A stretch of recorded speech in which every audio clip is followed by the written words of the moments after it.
Hello, and welcome to the Gun Show. I am your host, Crystal Reese, and I am excited this week because we have a guest. But first, we'll cover some of the news. And also, unfortunately, my interview with the guest was cut short because of technical difficulties. So I will, once it cuts out, I will do the ending little discussion we had, and there will definitely be a part two to our conversation. So look forward to that. News this week, we have Missouri self-defense bills advancing to the next committee. Missouri is looking to repeal their gun-free zones for transit, allowing you to have guns in your car and also unloaded guns transported in buses. And then they're also trying to allow you to have a firearm locked in your car, your privately owned vehicle. So sometimes people go to work and their location doesn't allow you to carry, and they still want to be able to have their gun when they leave work. And that's when you would use this bill. So we'll see. It's House Bill 52 and House Bill 212. And they should be voting on that pretty soon. South Dakota is voting on two pro-gun bills on, what's the date? I believe it's February 10th. Yes, February 10th, South Dakota. Senate Bill 100, which provides additional protection for gun stores and ranges. And prevents the prohibition, regulation, or seizure of citizens' Second Amendment rights during a declared state of emergency.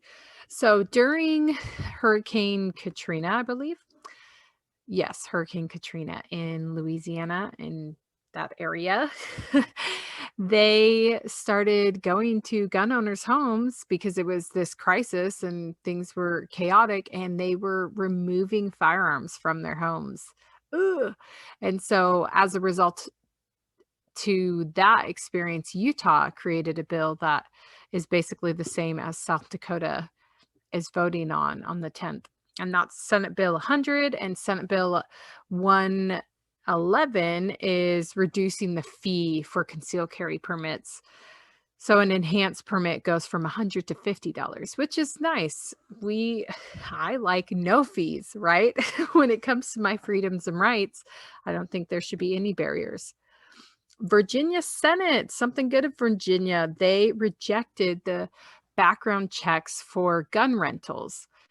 Then Idaho bill it hasn't been passed. It's an Idaho bill embracing armed school staff for student protection. I am all for that.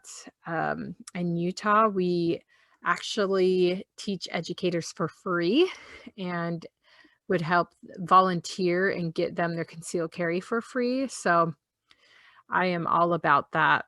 If anyone wants to learn about that, you can comment and I will hook you up.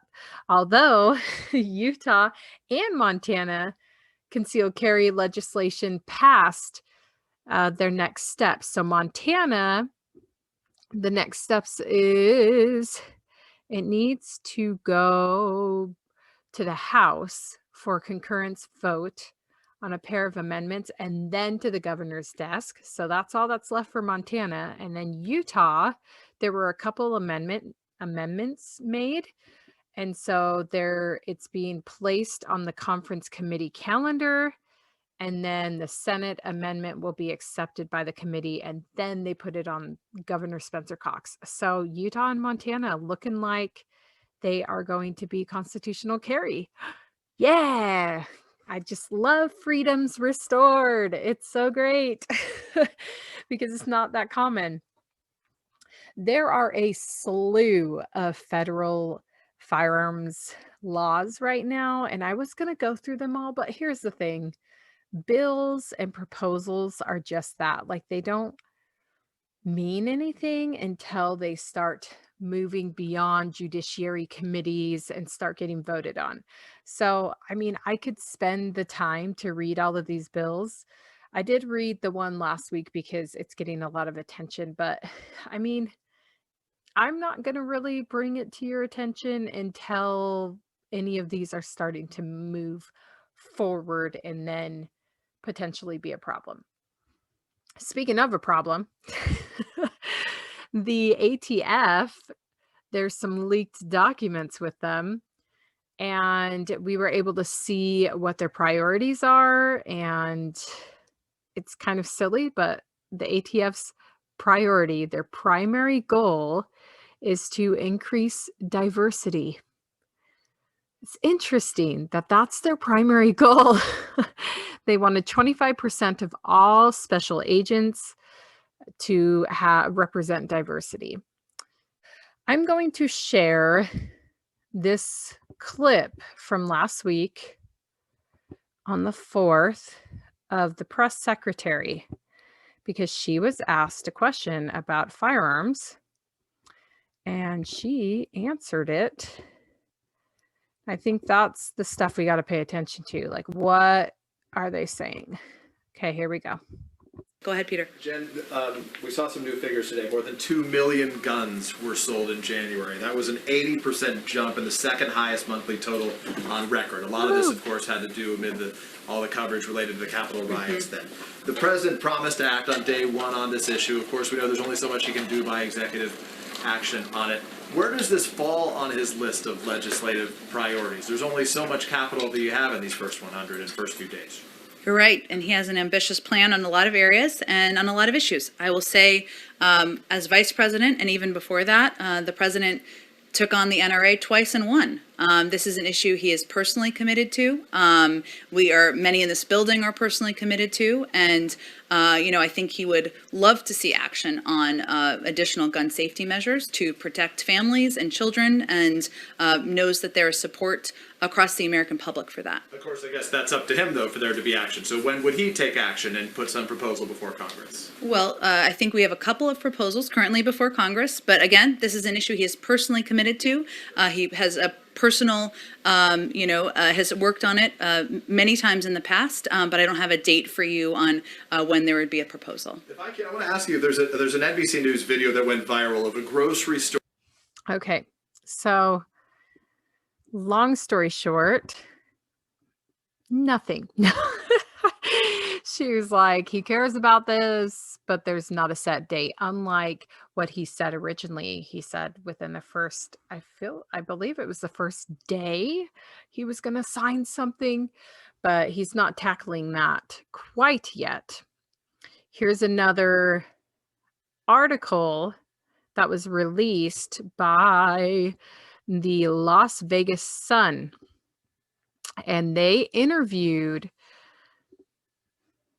President Joe Biden, but he wasn't president yet. This was in 2020, January, and they did not release this interview. I find it interesting. It was like a strategic holding on their point because they knew that maybe some of the information in here might hurt his presidency. I don't know, or his election process.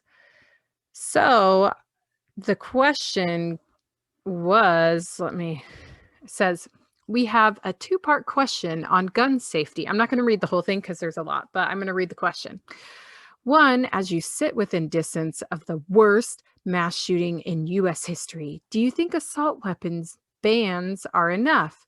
And two, although public sentiment for gun safety measures is growing and support for the NRA is weakening, there's still strong opposition to gun measures in the Senate. What's your plan for dealing with the opposition and successfully guiding your measures through the process? Okay, so he gives kind of a lengthy response, lots of, I beat the NRA 2 times. Then he brings up some bad things that happened in the past and how kids are disturbed from the mass shootings. And that probably is true. I mean, it is disturbing to know that you could send your kid to elementary school and have a psycho go in there and start shooting up. That's why I want to train the teachers. But then He says there's no rationale whatsoever to have more than 10 rounds in a magazine, and even that is too much in my view, which we've heard him say before. Then he also says, I also dealt with folks in Silicon Valley. We have the capacity now to build any weapon where it can only be fired with your biometric marker. And that technology doesn't violate anyone's Second Amendment right at all. If you pass the background check, you can purchase a weapon which only you can pull the trigger. Okay, what I see when I read that is money. I see dollar signs. You're paying for this background check, and then you're paying for a very specialized, expensive firearm. And I also see batteries being operated for this, and batteries can malfunction. That's why a lot of people don't like battery operated safes, because that can malfunction. And that is not, I don't think that's very reliable. Also, like I said, friggin' expensive for that kind of stuff, that kind of technology. So I'm absolutely convinced I can get gun safety legislation passed. The way we did it last time, this is interesting, is we included it in a larger bill that had really good things in it, like the Violence Against Women Act, community policing, etc. So he's explaining his strategy is he will slide it. It's not going to be HR 127. Like, it's not going to be a gun bill. It's going to be a bigger bill with some things slid in there. So, the way you give cover to some of our Republican friends who are scared of the NRA, and this outfit owns the White House right now. Heck yeah. The way it should be is you put it in a larger bill. So the Republicans say, look, I had to vote for it. There you go. That is his process, hiding it in a large bill. So we got to pay attention to those large bills. What is in them? You know, I have a 20 gauge and a 12 gauge shotgun. I'm a skeet shooter, and I used to go up and down the Delmarva Peninsula in Delaware and talk to guys hunting and fishing. They'd say, gosh darn, Joe, why are you I said gosh instead of God, because, I don't take God's name in vain. Why are you taking my weapon away? You're taking my shotgun. And I'd show them a picture of an assault rifle and say, you need this to hunt with? You need a magazine with 100 rounds or 30 rounds? You must be a lousy damn shot. Also, the gun industry is the only outfit in America exempt. So this is his second thing he's paying attention to. Exempt from being sued. The only one, I imagine, if that were the case with drug companies now, we'd have 9 billion opioids being sold without warnings. But guess what? You can sue them. Except you can't sue the current vaccines for COVID. Imagine what we could do if we held the gun manufacturers accountable for lying about products, for producing products they know are doing great harm, etc. That's going to be one of the things I'm going to move very hard against. Okay. My rebuttal to the you must be a lousy shot is the Second Amendment was never for hunting. That's not the purpose. It's a well-regulated what? Hunters? No, militia. That's the purpose of the Second Amendment. It's to prepare and protect us from a tyrannical government. And I've seen other things saying if you need to remove guns from your constituents to govern, then you're a crappy government. But anywho, it's clearly I'm opposed to that one. And then the gun manufacturers, they want to make them responsible for the mass shootings. So your kid dies from a person shooting them, and instead of, you going after the person who shot your kid. No, you go after the tool they used. Could you imagine like suing knife manufacturers for someone stabbing? Like, oh, it's the knife's fault, or suing utensil manufacturers for your kid being fat, like it's a tool and people can use it for good or bad. So that's why that whole law exists. But we will see. That is the end of the news this week. Not too crazy. I mean, good and bad, like every week. So now, without further ado, enjoy the interview. Okay, Chuck, you are my second male on the podcast ever. Oh, wow. I feel special. I know. Look at you. So excited. All right. For those of you who don't know Chuck and Alaskan Ballistics, I'm going to give you a brief bio of him. And he is much more than the bio, but just give you an idea of who he is. He's been a YouTuber for 4 years on his gun channel, Alaskan Ballistics. And he also, this is interesting. I really like this about you, Chuck. He has a classical music channel on YouTube, and he's been doing that for 6 years. And if you go and check out his gun channel, he sings in it. So that's kind of fun. Chuck's day job is an elementary education, physical education, PE teacher. He has been married for 18 months, and get this, guys, he's got a 7-month-old baby. So he's on it. And his baby's name is Barrett Wesson. So we know he likes the guns.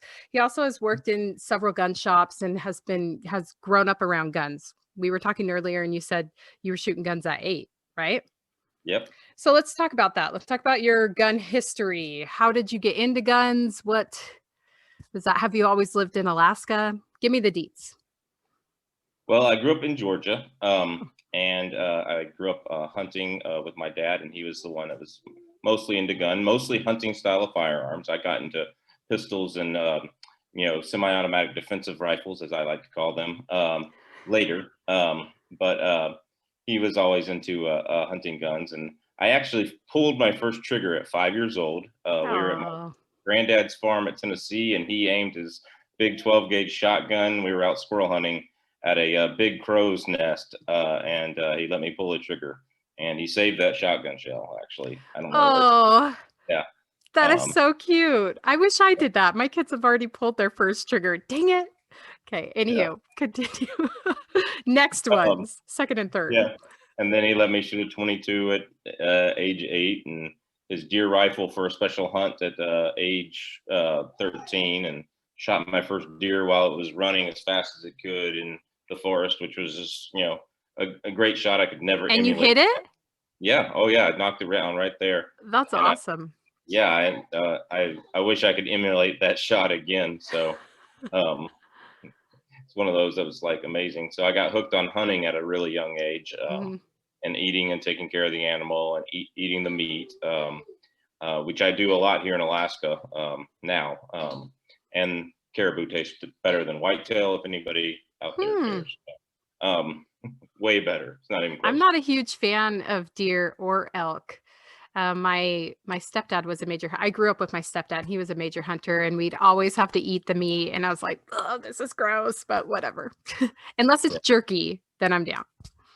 Yeah. But caribou. I haven't made caribou jerky yet, but it is all in how you fix it. So there's that. And then at age 19, actually, I started working in a gun shop and getting into handguns and stuff like that. I wasn't allowed to own a handgun at the time, but I was getting into that and learning how to shoot them, and getting training from all the guys that did training there at the range. They'd give me a few tips here and there. They'd take me in, make sure that I was good.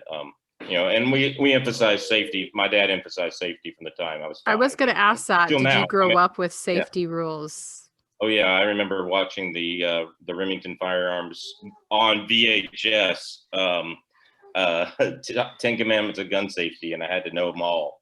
Oh, that's good. So, and when I take a young kid or actually, when I take anybody that I know is not handle firearms, I make them memorize the first 5 rules of safety. Um, you know, everybody has their own different rules, but mine's, obviously watch where you're pointing your gun, the first one, and be careful, don't point it at anything you don't intend to destroy. And then, 2, know your target, what's behind it. 3, keep your finger off the trigger until you're ready to pull the trigger. And 4, always assume your gun is loaded until you have visibly checked that it is unloaded. And then 5, always use hearing and eye protection. I make anybody that goes shooting with me that I don't know is extremely proficient with guns memorize those rules to me. I've never heard the hearing and eye protection as a rule before, so you're the first to introduce that to me. Yeah, it's just a smart idea. I mean, absolutely. working in that indoor range in Atlanta for 2 years at one point in my life, and another 2 years another point in my life. Like the second time I worked there, I hardly ever went into the pistol range. And I literally would go drive to go shoot outside somewhere. So yeah, shooting outside's much better than an indoor range. FYI, for those of you listening, we may hear some baby coos in the background, and we are all about the babies here. So just letting you know, if you hear that, that's what that is. I was going to ask, when did you get into Alaska? It was 2013. I was going through a transition in my life, and I found that they had teaching jobs there. And after the 2008 housing crisis, there were no teaching jobs in Georgia, and I was looking to get back into Georgia. Only place I could find, only job I could even find was selling cars at a local Toyota dealership for the area where I wanted to be in. Had teaching jobs open after the beginning of the year in Alaska. I said, that's a good place to go. Why not? And there's actually a customer who said, we just got off the plane from Alaska and I need a car. Like, I might get on the plane to Alaska. How about that? We might switch places. We just switch here, So it's the best decision I've ever made in my life. So that's how you met your wife, because that's less than 2013. Yeah, she was born and raised here. So. Oh. Yeah. So ballistics, what can you describe what ballistics is for those listening? Sure. Ballistics, there are 2 categories. There's kind of the power and numbers ballistics, which is what I grew up like reading books about and was like all enthralled with because I'm a nerd. I nerded it up since I was like 12 on ballistics, that. And then there's terminal ballistics, okay? And so numbers are what the bullet is doing out of your gun. How fast is that bullet going? How much does that bullet weigh? What is the sectional density of that bullet? So how dense is that bullet at any given point in the bullet? How what energy it has. Yeah, the muzzle energy it has. And then terminal ballistics is what that bullet does when it hits something. So is that bullet going to stay together? Is that bullet going to break apart? Is that bullet going to expand? Is it a full metal jacket and it's not going to expand? Is it going to tumble? Yeah, is it going to tumble? There's ammunition designed to tumble. I didn't bring any on the table, but I actually tested that today. Oh, really? Yeah. And I was out filming videos today, as a matter of fact. And it's the 2 ballistics, they go together, but for defensive purposes or even for hunting purposes, like the terminal ballistics is more important than the number ballistics for most people. I'm a numbers nerd, and I could quote the numbers to you on most ammo off the top of my head. I can tell you, it's going to go about this fast and about this much energy, and for just about any caliber you wanted me to, I could probably quote the numbers because I'm a nerd that way. But the terminal ballistics is generally measured with ballistics gel, and the idea is for handgun personal protection rounds, you put 4 layers of denim in front of ballistics gel, and you shoot, and hopefully the denim doesn't clog the hollow point where it doesn't open up, and then hopefully the bullet expands and travels. I want at least 16 to 18 inches of traveling through the ballistics gel. Why? Ballistics gel is, yeah, you got some great pictures there. Ballistics gel is, there's a lot of pros and cons to the testing. What it does is it allows us to scientifically test if the gel is, formulated the right way, if the denim is put on the right way. It allows us to get scientific measurements of the bullet.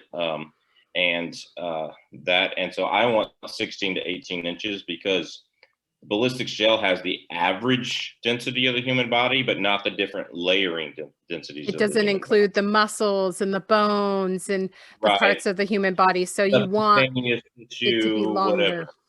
Right, you want it to be longer. What I have found is bullets that'll, what I have found is that bullets that go through, tons of water jugs, because I do more water jugs than ballistics gels just because it's cheaper and it's less expensive. Less time consuming. Will often in an animal, yes, less my wife mad at me for cleaning up the kitchen after ballistics gel. The bullet will go through a ton of water jugs, but it may not go through a ton of grizzly bear. Like it may not, like it just depends. I have actually I have ammo right here. I had a downed grizzly bear from hunting, and it was still breathing when I got up to it, and I had a 9mm on my hip, and I said, I think it's down. Let me try shooting it. And I tried shooting it with a Spear Gold dot, which is a 124 grain, very similar to this one, wasn't the exact same one. And the bullet, this bullet I know will go through denim, a set of pork ribs, a cantaloupe, and into 2 water jugs behind that. This bullet right here. And it will expand nicely. And that's about 15, 16 inches of penetration into something, right? It's redneck science, as I like to call it. And it'll do that. And it barely penetrated the grizzly bear's skull. And this was not a huge grizzly bear. It was an interior bear where they don't eat salmon. They don't grow like the 9 foot tall. This one's probably about 6 foot tall and about 350 pounds. It was a younger bear. And that bullet barely penetrated into the skull from the thickness of their fur to the thickness of the skin to the thickness of the muscles that are around the skull. All right. And to the thickness bone of all the other tissue, and then the bone itself. I actually, when I sculled out the bear, actually found the bullet before it hit the brain itself. So terminal ballistics, I want 18 inches in ballistics gel, preferably. And so if you are looking for a gun for woods protection, they make bullets like this. This is called an extreme penetrator from SelfDefense. And that is a cross for those of you listening. It's a bullet and it has like a plus sign on the tip. Right. And these little flutes on the side are supposed to tear tissue kind of like a hollow point. I don't know that they do it that well. But the round is, the bullet's made by SelfDefense. You can buy it loaded ammunition from them. But Underwood also sells it. And Underwood actually loads it a little hotter. And this is a 10mm as opposed to a 9mm, which I would recommend for woods defense. That's what my wife carries when she's walking up the mountain outside her house. Because it penetrates deeper than the hollow points. The hollow points are generally, the one you showed was more of a self-defense hollow point designed for a human. Right. Not a bear or other animal, whereas the other type is. Yeah. Another more old school round, and I actually carry both of these in the magazine, is your hard cast bullet. Now this one's powder coated so that it doesn't leave so much lead in the barrel. And particularly in Glocks, you don't want a lot of lead, or anything that has polygonal rifling. You don't want a lot of lead building up in the where the rifling meets the chamber. And so for those people out there that don't know, the rifling is where the spinning of the bullet spin inside of the barrel. The worst part about leading in a polygonal rifling, it's hard to explain without getting real too technical, where this goes right up into the rifling. If the leading gets too much right there, the slide will force the bullet in there, but then there'll be too much pressure by the bullet, and that's what can cause a gun to blow up. So that's why they say Oh, don't so use. it creates a squib load. It creates an overpressured load, actually, the opposite of a squib load. Because wouldn't So it be stuck in there? And you yeah, it have would the be, gases pushing against back? yeah, But it and it has would too much pressure. Squibs are usually from underloaded. correct. But And sometimes you get a squib from adjusting your barrel. I know competition shooters who have made their barrel smaller for competition, and they get a squib load because the round leaving gets stuck in the barrel because they made the barrel too small. Then you have the gases flying back in your face. Actually, one of our trainers had that happen, and mhm, she went blind because she was shooting without eye protection for 3 days because the well, gases flew back in her face. So, I mean, your fifth rule, put that's those right. dang goggles on. They're like 50 cents. Seriously, just put them on. Yeah. Yeah, here in the winter though, they fog up so easily if you're wearing a face mask. So it's really, really hard. I think today I turned around, I put my goggles on, and then I lifted them up, shot, turned around at the camera. I'm like, oh crap, I just showed Why my did face without you the goggles. wear a face mask shooting? Were you inside? No, I was outside. And it was 7 degrees Oh, to stay warm. to stay warm. Yeah, 7 degrees? You were shooting in 7 degrees? Oh my gosh. It's yeah, like 26 degrees where I'm at. I'm in Kansas. And yeah, I not going outside in 7 degrees, especially to shoot. yeah. I love shooting, but not that much. No. I actually have a video. It's one of my best videos on the channel where I compared two relatively moderate hunting rounds, the 6.5 Creedmoor and the 7mm .08, and it was negative 15 degrees that day when we were shooting. And So people the gave you the views for the cold. yeah, there's a lot of comments in there. Way to go out in the cold, and we got snowshoes on and all this kind of stuff. And the other thing about that video is that because it was so cold, the rounds with normal length barrels did not get the velocity that numbers ballistics they should have. So they were about both of them were about 100 feet per second, I believe, if I remember correctly. Both of them were about 100 feet per second below what they should have been on according to the box. So going back to the two types of ballistics, you're talking about the numbers and then terminal. Are there cases where the numbers are better than another round, but the terminal does not measure up? Have you seen that? Or do the numbers, if the numbers are better, the terminal is usually always better? So not for the same bullet type. Okay, so let's say I have a 9mm and a 10mm, or a 9mm and a 45, and the numbers are better on a 45 than a 9mm. A 45 plus P with the right load and whatever are better than a 9mm numbers or the 10mm numbers. The actual terminal ballistics are gonna, as long as you have the same bullet, I'm shooting a Spear Gold Dot for each one, or I'm shooting a Federal HST for each one, or I'm shooting a Hornady Critical Defense for each one. Like, as long as you have the same bullet, Projectile, the same thing leaving. same company, same company of ammo. So this is 9mm Gold Dot that I showed earlier, but as long as I have Gold Dot in 9, 40, 45, 10mm, the terminal ballistics, they design each bullet for each caliber to be about that 12 to 18 inches of penetration, depending on the caliber or so. And so that design that, so the terminal ballistics are going to be better in a more powerful caliber from the sense that it's a wider cut and it delivers more energy on target. Okay. But not necessarily because it penetrates more, because the bullet is designed, whether it's a 9mm or 10mm, to go a certain distance. They don't really design they don't really design like a 10mm to go 20 inches farther than a 9mm. They want that 10mm to open up and expand in a hollow point, just like they want the 9mm to. So when someone is looking at ammunition for self-defense, and they see a box like this, Mm-hmm. made in Russia, Right. what are they looking at? If they see all of these boxes stacked, what should they be looking for? Obviously they know they're they're matching up their caliber, the same caliber. But what are other indicators that would be listed on the box that they should be paying attention to? I don't even think this one lists velocity. Yeah. So in particular, you want to look at the type of bullet. So yeah, first of all, match up your caliber. There are more people at a gun shop that don't know how to do that than you would think personally.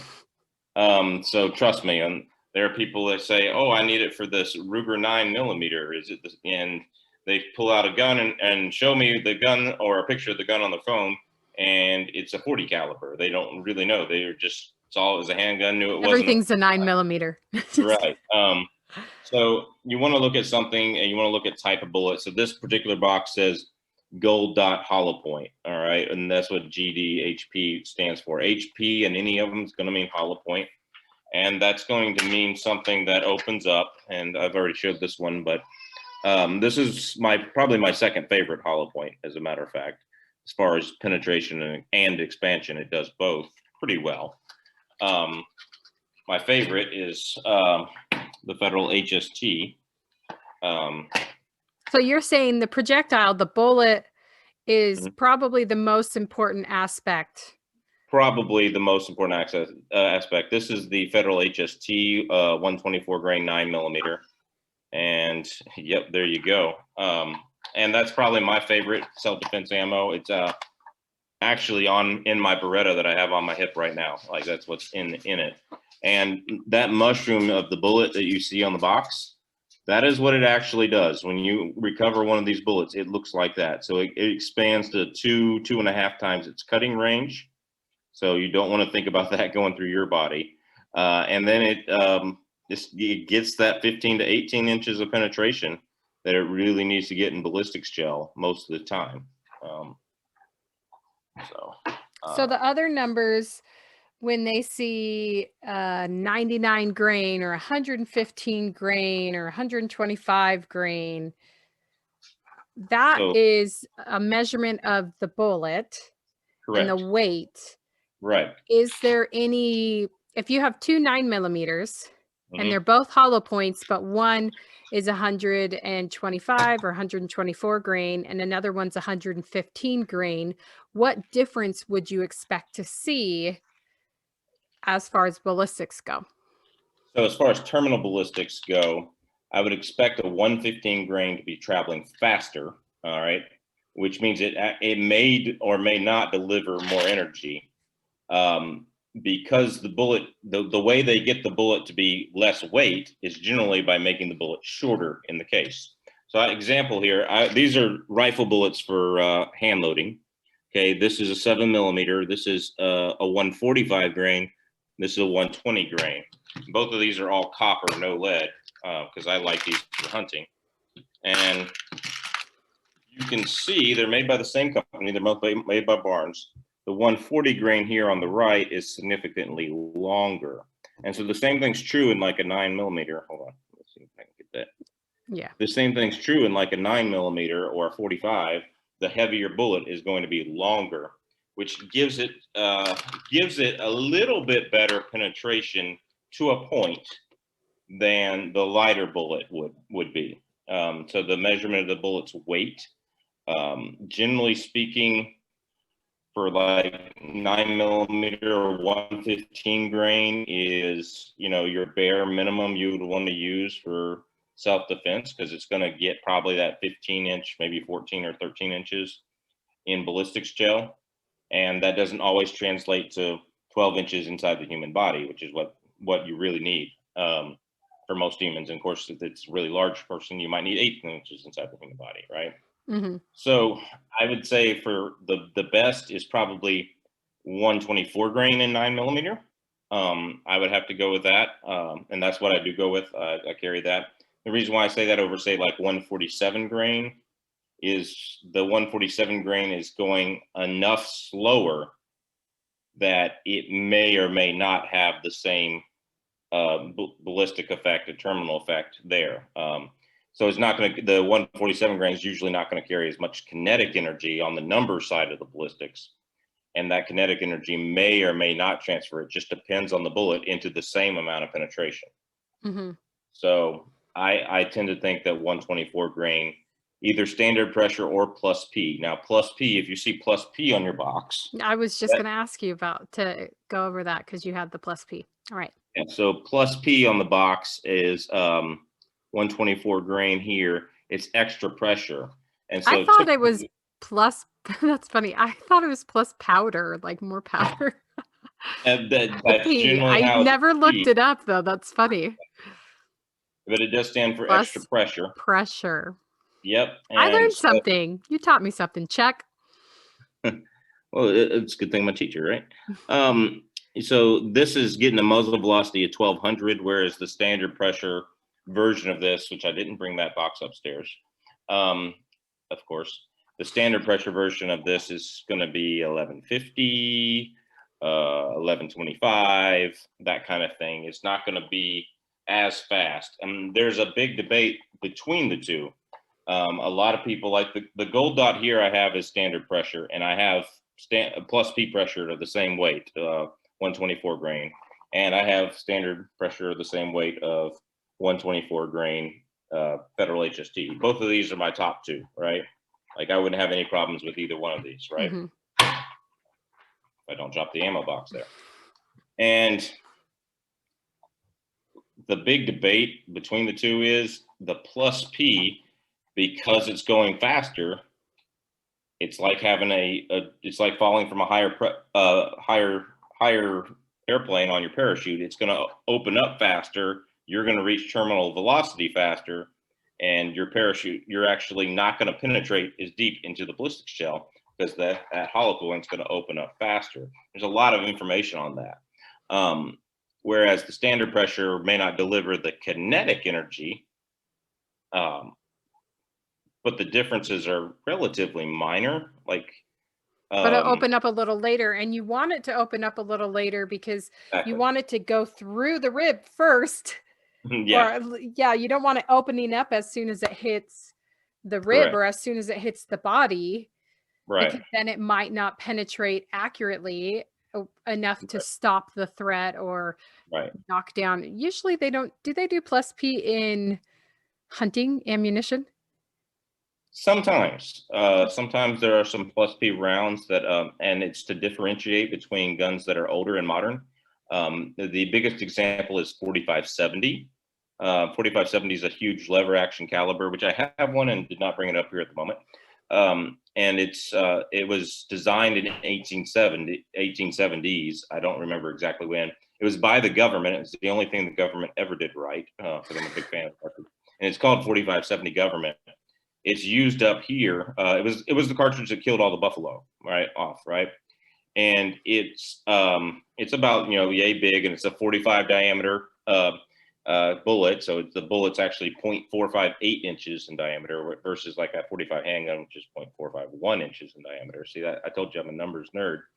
And that particular round, if you were to take a modern cartridge that's marked plus P and go put it in an old 1870 Sharps rifle, you'd blow yourself up.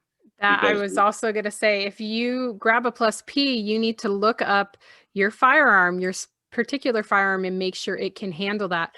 Not all 38 specials are designed to handle a 38 special plus P. Like some of them, some revolvers, some handguns, some other guns, their barrels just weren't designed for that additional pressure to handle that out without breaking it. Exactly. And the biggest one is most modern 9mm can handle 9mm plus P. Most modern 45s can handle 45 plus P, even modern 1911s. But plus P plus, you'll find a lot in 9mm. I only shoot those through Glocks. And that's where we lost him. My internet connection, I think because it was snowing outside, I don't know, just died, and that was the end of it. He did say that plus P plus ammunition, he only shoots out of Glock because Glock seems to be really reliable with that type of ammunition. And then we continued a conversation via text. So I'm going to pull up. He wanted to add that avoid extremely light handgun projectiles that go really fast. such as the Liberty 9mm 50 grain going 2,000 feet per second. Basically, he was talking about that earlier, but it's just so light that it like blows up on impact and doesn't have really good penetration, enough penetration to do sufficient damage.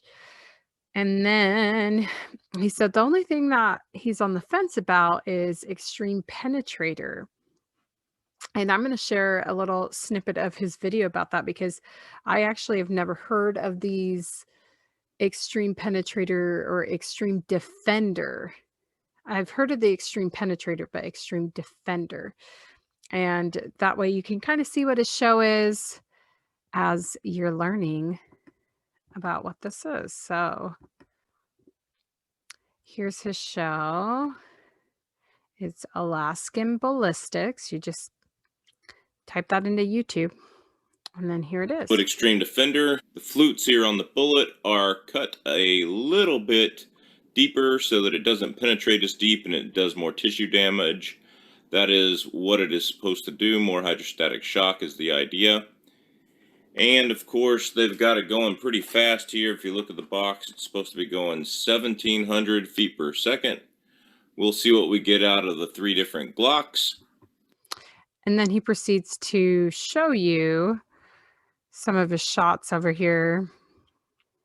Extreme Defender. Here we go. We got pork ribs, honeydew, This soda is his bottle. Redneck Ballistics. Oh, there's an ad. I'll put on. Wouldn't it be better if a leather holster could lock? With limited carry options, responsible gun... 4 water bottles behind that. Here's his Redneck Ballistics. Well, And there you go. I say it split it really well.